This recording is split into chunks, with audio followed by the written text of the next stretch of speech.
Hello everybody, I'm here for a video review of Mohandas Gandhi, who is a possible topic for our midterm in global history. So I'm going to start with the early life of Gandhi. Gandhi was born in India, but at the age of 19 he moved to London to study law.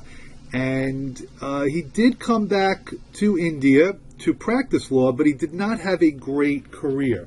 So because of that, he decided, I think he did get a job, and he decided to move to South Africa, where he lived for about 2 decades. Now, there was tremendous discrimination in South Africa, and this frustrated him very much. There was a particular point in his life that really infuriated him when he was thrown off of a train simply because he refused to give up his seat to a white European.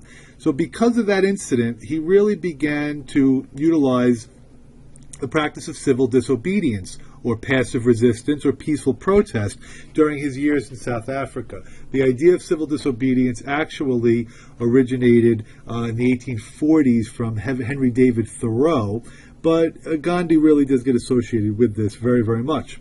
Now, in 1914, which is the beginning of World War I, he decides to leave South Africa and now go back to India.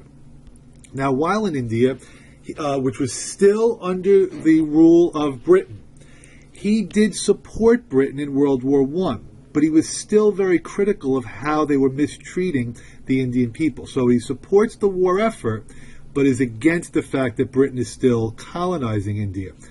At the end of World War I, Great Britain and the Allies are victorious.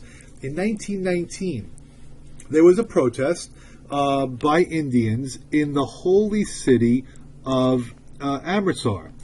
And at that protest, they were upset because the British were drafting them into the military and were imposing a very high tax on them, probably to pay for the war.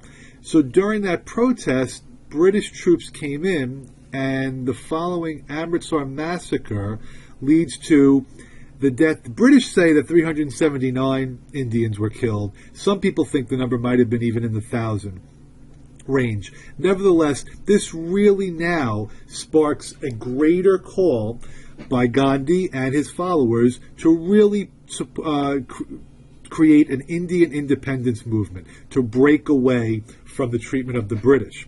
So one of the things he does is he encourages people to make clothing on their own instead of buying it from the British. And that's the idea of civil disobedience. Instead of fighting with direct conflict, try to get them economically, try to protest peacefully. So the homespun movement is a big part of the call to break away from the British.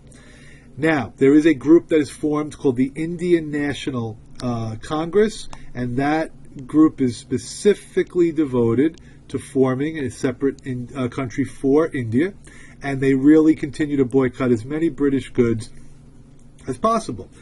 During this time, Gandhi was arrested a few times, but he was arrested in 1922 and sentenced to 6 years in prison, but he did only serve 2 years. He takes a few years off from the protest movement, but then gets back into it in 1930 when he was upset with the British tax on salt.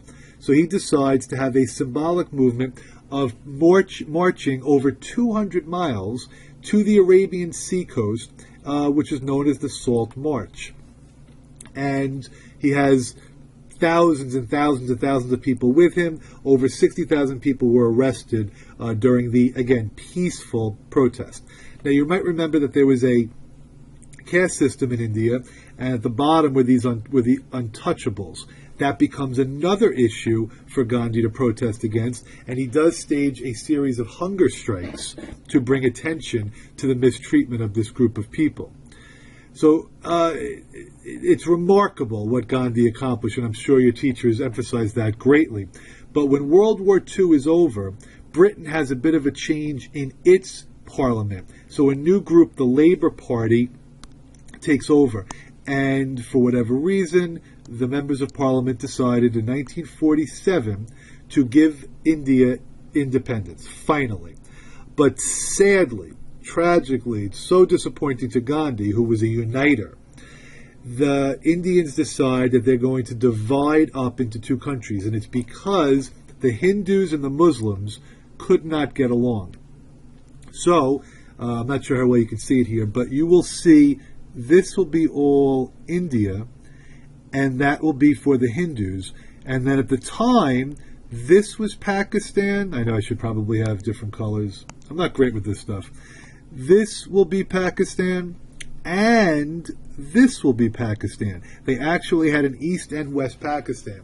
And it was so sad because if you're a Hindu living in the Pakistani area, or if you're a Muslim living in the India area, you had to move if you wanted to be with your people. And as these people moved together, there was conflict between the two groups as well. So this actually leads to Gandhi having another hunger strike. And then just tragically, in 1948, he was assassinated by a Hindu, Nathuram Godse. And today, India and Pakistan are separate. However, in 1971, you can't read that at all. This looks like 4 different lines. In 1971, part of Pakistan became the country Bangladesh. And the trouble we have today, which is definitely good to note, is that India and Pakistan are two countries that have nuclear weapons, and they have a very tense relationship that has not ever been really rectified. So that's my little brief review for Gandhi, and I hope it helps everybody, and I wish that my use of the pen was better, but I'll stop talking now because you'd probably want to listen to some music. All right, take care.